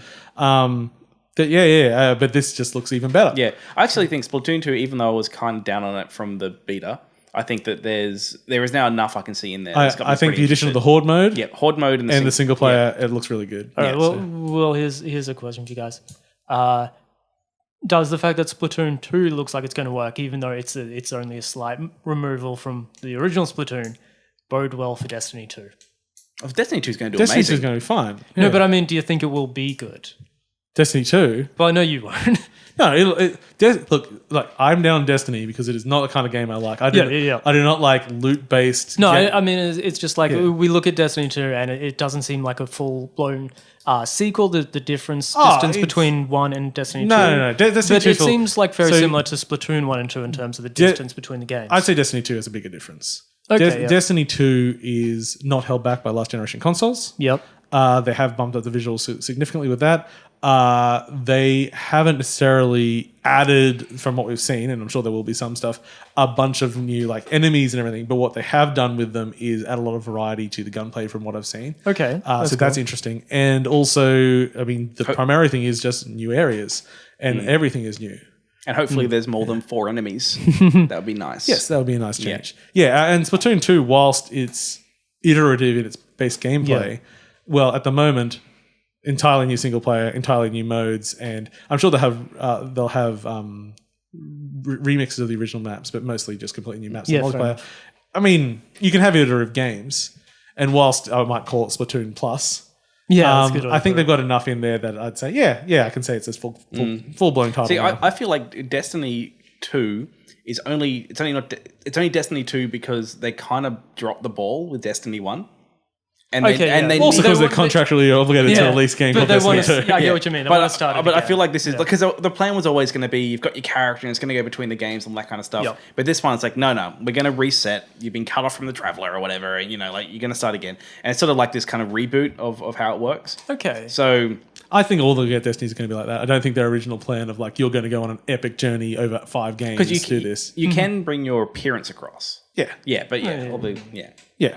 But I think that's the thing. It's like if everyone's got it's that problem of constant convolution of everything. If you let people come into the new game super powered with complex builds that do all sorts of things, and then you also want to add interesting things on top of that, you end up having to have so much content and watch out for so many potential combinations and everything. And then, well, what about the new people? That then people doing the old stuff? Do you have to put the old stuff in the new game? And it's just not. Yeah, well, it's just not reasonable at a certain level. Yeah, I mean, I think WoW handles it quite well. Yeah, I was going to say, I don't know why WoW's on my brain, but I was thinking the closest thing you get is if someone's out there who's still got a vanilla WoW they just go and piss off the audience by changing builds. Yeah, they totally change the way the builds work and what different powers do and everything, and they do take out things completely sometimes in WoW and everything. And you could do it in Destiny, but you still have to do all those things. Yeah. And normally there's nothing in there that you can't just go back and get now in just a revamped content way, is there? It's like, no one's allowed to have Fireball anymore. That was just an original WoW. You can go get a Fireball. No, it's pretty different. There are some dungeons that they revamped and changed that you can't go back and do. I think. No, I don't mean that. I mean like character abilities and build things. Like you aren't locked out of build options because you didn't play it 10 years ago, are you? Oh, that's not there anymore. No. Yeah, well, that's what I mean. It's not there anymore. No, it would just be like which is essentially the same thing that's happening here. It's like, they can still have some of that old stuff, but they just can't port everything forward. Yeah, but there's like one sword, Corrupted Ashbringer, I think it is. Oh, is that a holdover weapon? That's like yeah, like you literally can't pick it up in WoW. So like that's like a real, there is some that's like a real statement because I mean like I wouldn't be surprised if they have something like that for like at least originally something. It's like you get a little badge, you get a stupid little tick next to your name. But I do kind of like that idea of having a multi-year journey with a character. Particularly in iterative games, and like when you're saying that, I was thinking Call of Duty, obviously, because they were so bad. I'd love to take my my Infinite Warfare character. World War II. World War II, yeah. But I mean, like people do basically play the same game for like 6 years at a time, and it would be fun to be able to just keep taking that character. Yeah, exactly. Yeah, the way they look, it's done. None of those characters have character anyway. Who cares? They're just a suit and a robe. So there was a game we saw called 9 Parchments being brought out by the Trine developer, which I should know off the top of my head. Frozen Byte. 9 Parchments is coming out to the Switch. It is a 4-player wizard game. Ooh. It is Magicka without the bullshit, which is both good and bad. Yeah. Which is like, But Paul, can you have Magicka without the bullshit? He will be the test when we play it. So you don't have all the randomness of quickly throwing in it. So it's more of a structured game with an actual challenge that you can beat without just doing random bullshit and just murdering your friends. So it could be a good co-op in that, but will it be too dry without the craziness? So we'll see. I couldn't see in anything that I watched, but is there friendly fire in this? I couldn't see friendly fire, but there was combination of You could combine magic. combining magic, which is the most important concept of Magicka, that things can combine and make other results. But yeah, the best bit is just killing James over and over again with lightning. Why are you making me wet, Paul? Oh dear. What about the blue screen of death spell, which would just take like a random element on the screen and just wipe it out of existence, but it could also happen just to your character. So you could just like go, I'm going to cast this spell, and you could kill the boss in one hit, but you also might just close the game. Like, this is a good game. Roll of the dice. There's also a game called Danger Zone. Danger Zone. Just wanted to do it again. That's from our X Criterion dev friends that made the terrible game Dangerous Golf. But now they're just doing Burnout Crash Mode again. Good. Which is what Dangerous Golf was trying to be, but made no sense because it was golf. So maybe this will be. I'm still a bit mad, but I still kind of feel like Burnout Crash Mode, like, it's a puzzle game where you have to crash a car and get a certain number of points. It really still feels like a side part of another game. Like, I don't really know if it works as its standalone, but we'll find out, because just like Dangerous Golf, they announced it and then it's coming out pretty soon. Yeah. So, cool. Lonely Mountains. I actually saw a GIF of this ages ago, which is a bike racing game, downhill bike racing, but it's played from an isometric perspective, looking sort of up the hill behind you. It's got a heavy polygonal look, and it's really, really smooth. Yeah. Like, great animation. It looks really... I don't know if it works as a game, but damned if I don't want to try and find out. It's like, I don't know if I'd put the camera quite here. Like, shouldn't it be behind you so you're going down the mountain? But yeah, a very interesting take, sort of something I'd expect from the 90s, but done with modern sensibilities. Other thing. And then just a game that I saw on the Reddit. It's called My Friend Pedro. And it's a little bit like Hotline Miami, except it's played side-scrolling. And you are a guy with 2 Uzis, and you are very good at parkour. And you're just running through, murdering people as stylishly as you want. Now, watching gameplay of it, it looks okay aesthetically. It's not anything special. But the way it moves and some of the things you pull off, like one of the base abilities I like is that you can click to aim one of your guns, but you normally have active shooting. So if you're jumping down between 2 people, as you're falling, you can click on one of their heads and then aim at the other one, and you'll just naturally split your arms apart and shoot both people at once. Cool. And it's got lots of those little touches where you go like, that's actually a new intuitive idea. And when you're doing things like that, it's like automatic. Oh, I think it's automatic. I haven't played it, but it looks automatic. Like, you're doing the aim, little bit of slow-mo, little bit of just like all those nice little balances to make you do really, really cool things. And make it look natural, and it gives you a lot more creative openings than I normally see in a game like this. Now, the other thing I saw, so the GIF that actually took me to this was something they were obviously working on and quite proud of it, so let's stick it on Reddit. You're doing the same thing, but you jump on a skateboard. And it's basically like, what was the side-scrolling skateboard game? The freaking Ollie... Ollie? Ollie is something. It's called Ollie. Just not Ollie Oxenfree. Just and it's like, wow, you're skateboarding, jumping off the skateboard, shooting someone in the head, like flipping the skateboard, landing back on it, and it's physics controlled, not just animation controlled. I'm like, how? Like, I don't know if you could, how hard that would be to do in the game, but oh my god, that is fun and cool. And yeah, it's like, there's so many Hotline Miami sort of rip-offs where you just run through an environment, killing people as fast as possible. Like, this is actually really cool. Yeah. Good name. I named my friend Pedro. But at the moment, it's just in development. I think they're on Greenlight. Like, it's. I think it's got a long way to go, but it looks really, really cool. So I'd like to give them some props. Okay. Now we are running lowish on time. We're not right at the end yet because we need to kick Jeremy out to get to Alien Covenant soon. Oh yeah, man, you're in for a movie. I'm going to see some chests exploding. He has made a wrong choice tonight.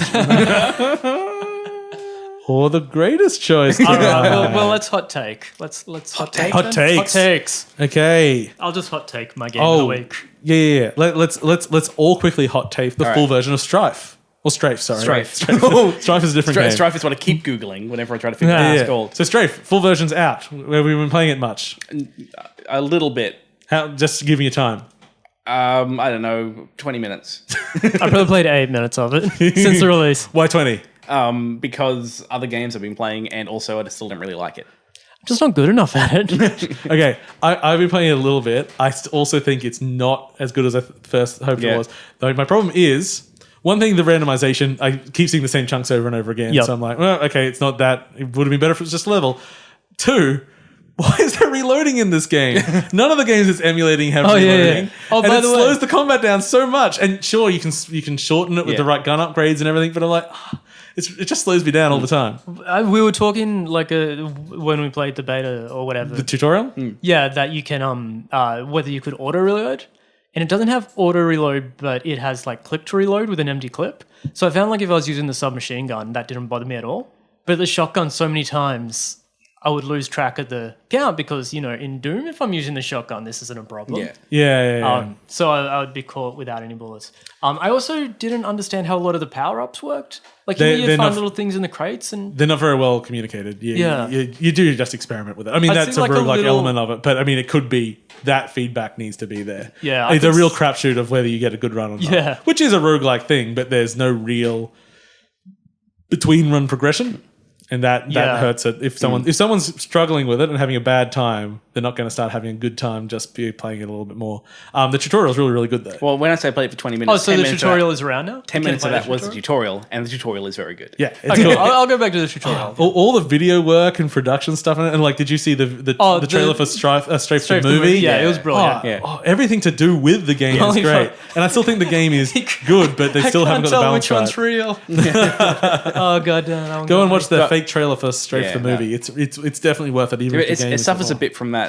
There's a lot of style there, and it's almost like the kind of game took a little bit of a back step to it. Yeah, I like the feeling of the guns. I like the look of the enemies and the way they react. It's weird. I like the feeling too, but I've seen a lot of people complain about the gun feel. Yeah, I didn't like the gun feel at all. Oh, really? Yeah, I didn't feel like there's a good sense of impact. I didn't enjoy it. Everything just sort of went down in 1 or 2 shots, and it was fun and satisfying. The heads would pop off and blood would fly everywhere. I enjoyed that quite a lot. But let's continue our hot takes in game. We should have probably done more less than a hot take. Quake Champions. Oh yeah, which I really, really disliked, partly because of the gun feel, and you really, really disliked, partly because you never got a single kill and you hated everything. I'm fucking terrible at it. But I walked into work and someone asked, have you played Quake Champions? Because I love it. Like, oh yeah, because this guy played like a shitload of Quake 3 and he's really good at it. Oh, right, of course, yeah. I quickly realized that both of us were very wrong. Now, I still think that the guns feel a bit weak. I think the audio could be punched up on them. But the thing is, I didn't actually play a lot of Quake 3. It was my least favorite Quake. Yeah. And this does exactly what everyone wants in that. And we should talk about it more later. But yeah, the one thing that and partly because the beta only had 2 characters unlocked, what I'm told about all the other characters is that basically each character is designed to play like a different physics style from the Quake series. Okay. So it's like, oh, that makes sense. Yeah. It's like, oh, if you want to get more Quake 2 movement, you can do him. If you want to get more Quake 3, you can do it. It's like, oh, okay, well, we can play around with that a bit more. It really just threw me back to... Also, when I used to play Quake games, I didn't play them publicly. I didn't have someone that was 20 times better than me on the same... Because I found... the people playing were incredibly fucking good. Some of them. But what I found was that I literally got killed, I think, 40 times. Because other people had the rocket launcher, and I found every other gun was useless. Yeah, which I do again. I think is just a little bit of balance issue there, but also I suck. But when I finally got the run that I got the rocket launcher in my run, because that's what these games are about, getting the right run and the pickups and everything. Suddenly, I think I got like 20 something kills in a row without dying. I was never there, and like I had 0 kills before that. I just needed the rocket launcher, and like, hey, here we go, woo! Now I'm the unstoppable, and then I got killed. I lost it. I'm like, oh, now I'm no longer the unstoppable killing machine. The real Quake champion is the rocket launcher. yeah, pretty much, yeah. So yeah, we'll get back. We'll play a little bit more of that. I should give that more of a chance. James, give me a hot take on Frozen Horizon 3 Hot Wheels. Frozen. Oh yes, yeah. Forza, I can't talk. So Forza. So Forza, yeah, like. Why am I saying Forza? I think. Anyway, because I was playing Horizon Zero Dawn, I was confused. So I Forza has Zero Horizon. I generally don't like getting DLC because I never play it. But this one I saw was Hot Wheels, so all right, I got to get that shit. It's amazing. It has a level of polish that this team they managed to pull off. Good in video. The dinosaur. The thing that got me was that there's this semi-opaque plastic that the world's made out of, like all the ramps, and when the sun gets behind it, it like illuminates. So there's like an orange glow under your car, or a blue glow if it's a blue piece. That's understanding your Hot Wheels. Oh, they've nailed the visuals in it. Forza Horizon 3 is still amazing. It is still a fantastic game. I should really get it. Oh, I think I'd really it's great. love it. I don't even really like racing games that much, but it's just amazing. Yeah, I would like to play it sometime. Jeremy, I hear you've been playing Hello Naito. Yeah, I have. I played it a little while ago, didn't give it a proper go. Yep. Just got distracted, but got back into it. This game is beautiful. It's not the Surge, though. It's not a Surge, no. But it's so beautiful. Like, the design is so great. The music is beautiful. When you talk to the characters, I don't know, they might be speaking a real language that I don't speak. But it's all gobbledygook and beautiful gobbledygook that gives everything. It's obviously a Souls-inspired game, to be polite. Your energy resources Have you had many Souls. Have you had many slowdowns, performance issues? No, I don't think so. I think maybe once when I went the first boss went into like its death animation, I just lost a couple of frames. It was just something I'd noticed when Cheryl was playing it, a surprising number of performance issues. Oh, really? Yeah. What was she playing on? Oh, an older laptop. Yeah, on PC. My laptop's not exactly a powerhouse. I think I'm going to play it on Switch. You should. I think you'll enjoy it. Yeah, no, I could see it being it would be a very good Switch game, actually. Yeah. Really nice platformer, a really great Shantae with a bit of Souls in there. Shantae. I played. It's a thing that Jeremy plays, like the movie he's going to see tonight. Yeah. Sorry, you were saying, James? Oh, HackMUD. Okay, hot take. Hot take is it's competitive JavaScript. It's a hacking game where you communicate through sending JSON data structures. I feel like we should probably have a greatest discussion about HackMUD at some point. HackMUD is a game that I love reading about, much like Eve. I would never play in my fucking life. So I played through the tutorial, which is about 3-4 hours. Like just playing through to get the basics of the game. Then they throw you into the universe, and in true Eve style, like, I have no idea what's going on. And the game exists for people to scam you. This is what the game is about. It's about being manipulated and scammed. Right. And that's it. There are source code repositories. Like, I want a tutorial on how to play this game. It's like, go get my Git repository and download my JavaScript and put it in this folder. And this is how you play this game. So I am deeply intrigued by what this thing is. I just need about 40 or 50 hours. Just read about it. Because I really enjoyed it. I could suck at people. There's people that are smarter than you and have less of a life than you. Yeah. And you cannot compete. I know. I mean, I know you think that you're like, at least a slightly above average intelligence person, but not compared. Oh, I know. These people don't do anything except HackMUD has become their life now. I know. Really? Yeah. Of course. I know. I know it's a game that has a strong following, but I had no idea it was it's that like insane. It's what you make. Oh of it. my god! Yeah. It has so much potential to do what you want. If you are attracted to that, you will dive into it, and you will go into the dark end of your soul. It gives you two accounts the way you play the game, because you need that, because you need to manipulate people, so you can have two logins. Okay. Yeah. So how do the logins factor into manipulating? Well, because I can pretend to be two separate people. Oh, okay, right. So like you are the guy who's going up to the card table, being like, "Wow, I've won $100. It's so easy. You just have to pick which cup has the ball." But then you're also the cup dealer as well. Yeah. The cup dealer. The cup dealer. Hey, you want a cup? Here's a cup. Yeah, gotta shuffle these cups around. All right. I got 10 solo cups, red solo. This hot property for you, my friend. I'll give you a deal. $20. Okay. I bought Thumper on the Switch because everything needs to be on the Switch. Yeah. Now, what you can do with the Switch version of Thumper is that you can put on headphones. Yeah. You can turn everything up as loud as possible, and then you can hold it against your eyeballs. Pretend it's VR. And you can just lose your goddamn mind. The port's wonderful. 60 frames per second, 720 on the handheld mode, 1080 on the dock mode. Not that I'd ever know because I've never docked the goddamn Switch. And also, just the fact that HD Rumble. The fact that you're grounding around the corners, you got on each side. Oh, the everything. HD Rumble's really nice coming to little shine. touch with it. Like I saw a Digital Foundry examination between like the PS4 Pro version versus the Switch, and there are a couple of effects missing. You never really know it. Unless you're putting them right next to each other and comparing. It's like who cares? The fake chromatic aberration's not there. I guess. Hey, how are you going with Switch storage? Because you've bought quite a few things for the Switch so far, haven't you? No problem. I haven't even put an SD card in it yet. Okay, right. Yeah, I am going to get one soon though, because there's a few more things coming out that I'll be throwing on there shortly. It's good little console that. Well, is Prey a hot take? Yeah, it is. Okay, Because I started Prey. Yeah. And then I got the Surge. Did you get past the demo? I did get past the demo. Look, Prey is actually... Well, how you many got minutes did you play it for? Like 15 minutes? No. Have you got any alien powers yet? No. You played for 15 minutes. Okay, You really should have so- finished Prey. So with the Surge, it's a Souls-like, and failure is part of the mechanic. And so I don't care about failure because that's what the game is. Prey, I feel like failure is just me getting set back and I have to reload and do it again and whatever. Yeah. And it got to a point where it was easier for me to just run past enemies because I just didn't have fun fighting them. I didn't enjoy it. Well, yeah. I wrote here because these notes started for last week and then we skipped last week's episode. The Prey speedrun was under 14 minutes. I'm pretty sure now it's under 8 minutes. Someone's got it down even further. Yeah, boy. I watched it. I spoiled myself the whole game in 8 minutes. Is Are they doing like wall exploits? Or Yeah, anything? it's full exploit heavy. Is there anything in there that is worth being spoiled? Like, Oh, no, not in the runs, because all these people are doing jumping through walls and falling through the environment and doing crazy things. Yeah. Like, no. The environments did get a bit more interesting than I expected, though. okay. Which is good. Yeah. Because I thought it was a bit dry when we played Yeah. the demo. The more I hear about the game, the more I'm like, yeah, you know what? This is like when I do my retrospective of this year in like 5 years' time, I'm going to go like, yeah, that was the game I should have played then, and I love it now.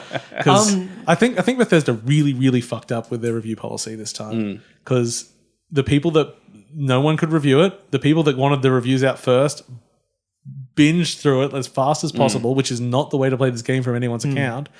It's got really mixed reaction from that. But the people that are into it now are really selling me on a lot of really interesting ideas. And like there's a lot of character building in it and a lot of good story that I keep hearing about, but it doesn't come in until later in the game and you can easily avoid it all. So if you're running through the game, you probably won't do it. And the game also doesn't front load it with it. So things like the demo don't have any real characterization in it. It just seems like a bunch of cliched shit. Yeah, I think it's one of those games that'll sit on my Steam list, and eventually it'll be like, oh yeah, I'll give it another go. Yeah. And I'll really enjoy it and I'll play through it. So this is a weird question about like the speedrunning aspect of it all.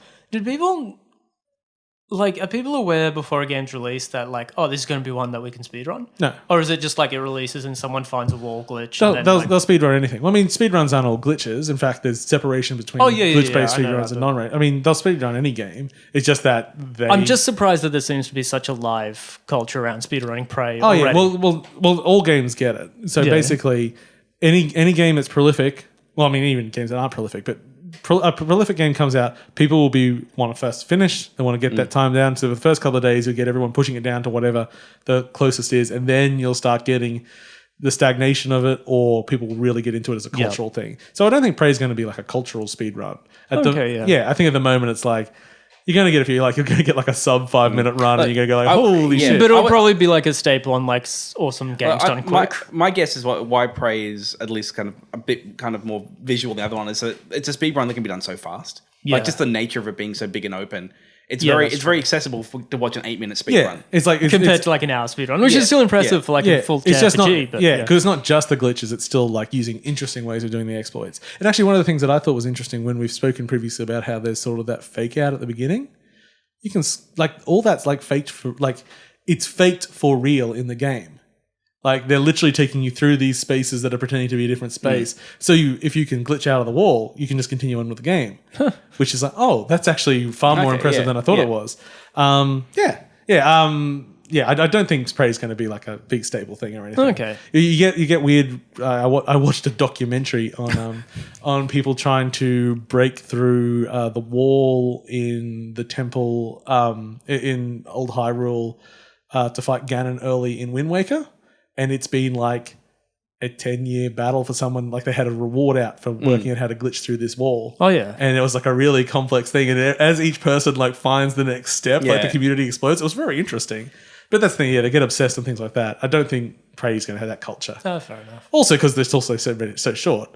It's like, Yeah. It's already kind of solved. Like, yeah, kind of, yeah. All there's just glitched walls everywhere. Yeah. But it's not like, okay, well, here's a glitched wall with an invisible barrier and a thing that forces you out and kills you. I was waiting for like the 12-second speed run, where it's like if you go to the right corner in the right room, you unlock the power that brings on the ending credits. Yeah, pretty much. Well, I mean, like to go a little bit into that Zelda thing very, very, very quickly. Yeah. So to get up this wall, you can do a thing to hover, which is, I think it's called zombie walking or something, which is you die, but as you're jumping in the death, you can keep hitting death and you can just start going upwards. So to get to this exploit, you have to kill yourself, but obviously you'll be dead once you land. So you have to release a fairy as well and then hope that the fairy gets to you when you get to the top of this zombie run. It's just like... Holy crap. That's incredible, though. It's it's really, really interesting. I'd recommend looking into it. Okay. I wanted to quickly mention I played a game called inSynch, which was just it looked like a little puzzle game or beat game, and I just got it on, I think I just got it on some sort of random indie deal. It's really, really interesting because it's basically just these 4 shapes are coming in and it's just a rhythm game. You just got to hit the button when they line up in the middle and but these things are all like hand animated and they can all have different, so they don't come in at a regular speed. Okay. And my God, that fucks up a rhythm game. Because it's not a rhythm game. It's not tied to music. It's just... It's a reaction game. It's a reaction game. And when they can like slither in and go, it's like... So you're watching this one come in and then another one sneak on the other side. I'm so bad at it. It's like it breaks all of my rhythm-based skill. And I thought like, this isn't like a great game. Is this a good thing or a bad thing? Though? I don't Is it just a bad beat game? Well, let's say it's not beat-driven. Is it a bad rhythm game? It's not a rhythm game. Is it a bad timing game? It's a timing game. No, I think it's a really interesting one. Not one that you would want to play for a long time, but it is a small game. But like...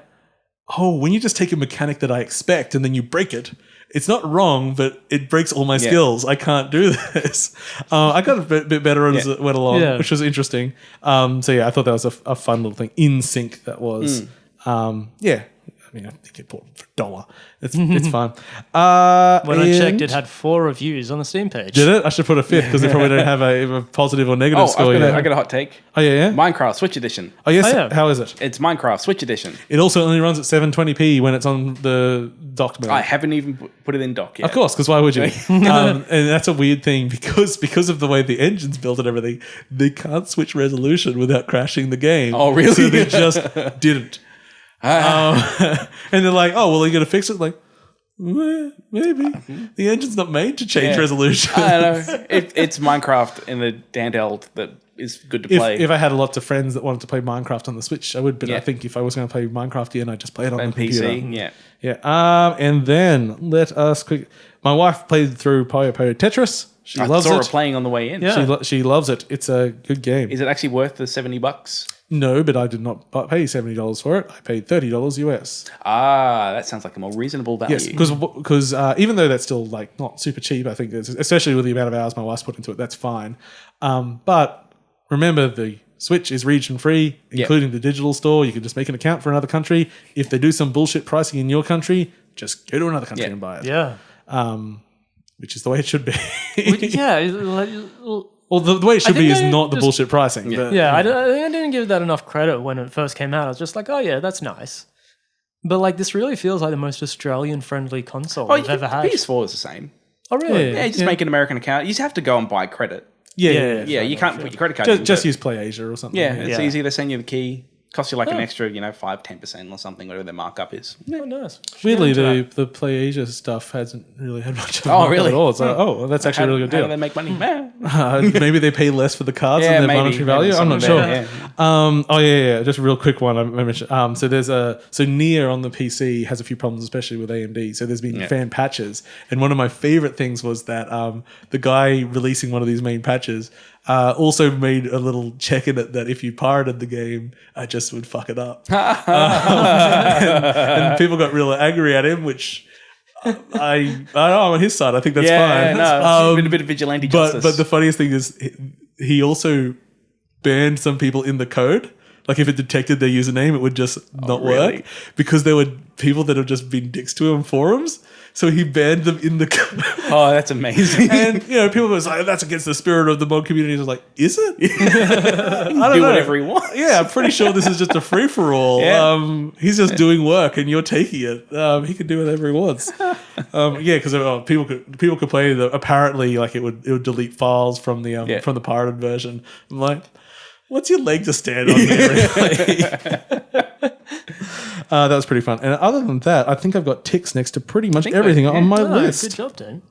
Good teaming. I did have one game that I hadn't spoken about. Yes. But, I don't know. It was called Eagle Island. It's got a Kickstarter. And I have some strong feelings about why it's not a good game. It looks very nice. It's a bit like the new Owlboy.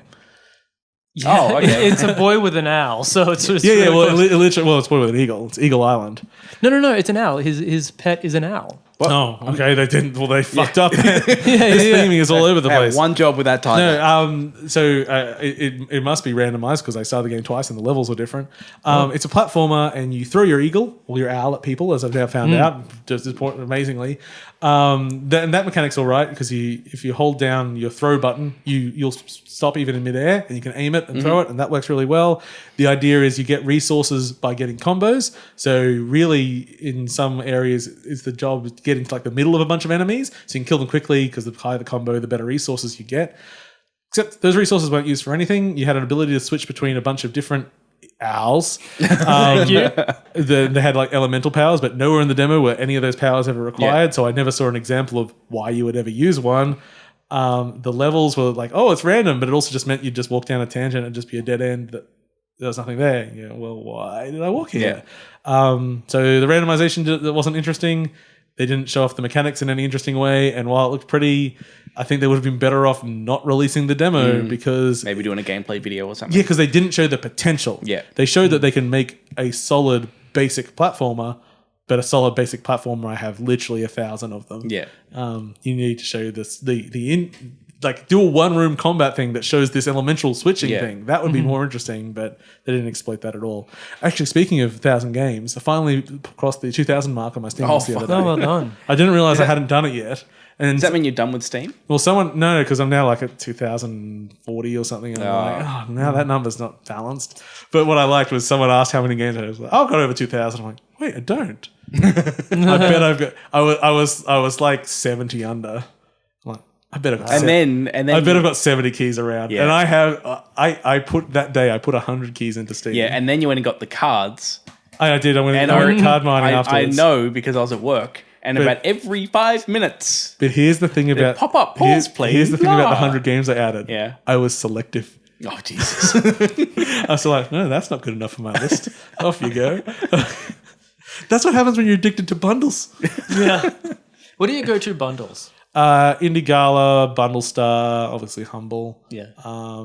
There used to be a few older ones that aren't around anymore. But Indie Gala and Bundle Star, I'm going to have a look. Yeah, they've got interesting things. And these are especially, they're really good to look at, to find. There's very, very small games that are probably still only $1 or so on Steam, but just never exist. So you look through them and most of them will just pretty much look like trash. But if you're going to find something interesting that hasn't been covered to death, or that's where you're going to find it in places like that. It's like, okay, that's actually an interesting take. Even like that, that's where that inSync thing I was talking about. I've got a few little like puzzle games like that, which they may only sustain a 10-minute play, so they're not really worth to go. But if you're paying $1 for 10 of them, it's like, well, that's all right. I'm going to get a few interesting experiences from this, and then you can go and turn that into something else. Yeah. So that's why I think bundles are a good idea. Anyway, I think. Yeah, we've done it's very much time that Jeremy has to leave to go to see Alien Covenant and be. I'm so excited. He's going to be so disappointed. It's going to be great. So good. Next week I'm going to do a movie review. I'm going to do the movies I've watched. I watched 8.5, Lenny's 8.5. I watched The Godfather. I watched Chinatown. I watched On the Waterfront and Alien Covenant. We really should have pointed out that you watched 8.5 finally. Yeah, the namesake of this show. James hasn't watched it. No, I haven't watched it. It's actually very good. I don't know why I'm surprised by that. I didn't name it after shit. I don't know why I'm surprised by that, but it's not like, just watch it if you want to know why this show is called 8.5 Fit. No, check it out. It's a great movie. It really wouldn't inform you why it's called 8.5. Yeah, I was still a bit confused. We just like things. Okay, thank you for watching 8.5bit. You can catch the website 8.5bit.com, our Twitter and Facebook, and please like and share anything like that. Subscribe to us on iTunes, and if you do, please leave us a review because reviews help us share the love. Join us next week. We'll be talking about the pre-E3 game, and then after that, E3 times. It'll be exciting. Thank you for watching. I've been your host, Paul. I've been James. I've been Jeremy. Catch you later, folks. Thanks, everyone. Whee!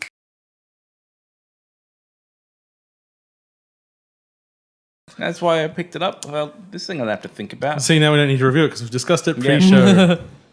Da da da da da. No. Kind of missed the old intro. Where it's just talking bullshit. Yeah. I can never put that back in again. Oh, I'm just going to put Destiny 2 in the intro. That's some clickbait.